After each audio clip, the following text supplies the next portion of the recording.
அதிகாரம் 1. அப்போஸ்தலர் பவுல் தன்னுடைய ஆசீர்வாதத்தை சொல்லி இந்த நிருபத்தை எழுத ஆரம்பிக்கிறார். பிலிப்பி சபையில் உள்ள பரிசுத்தவான்களுக்காக பவுல் கர்த்தரை ஸ்தோத்தரிக்கிறார். பவுல் அவர்கள் மீது மிகவும் வாஞ்சையாய் இருக்கிறார். அவர்களுக்காக ஜெபிக்கிறார்.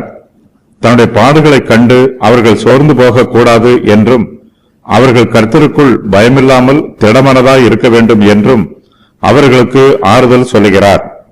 தன்னுடைய ஜீவன் மூலமாகவும் மரணத்தின் மூலமாகவும் பவுல் தேவனை மகிமைப்படுத்த ஆயத்தமாயிருக்கிறார்.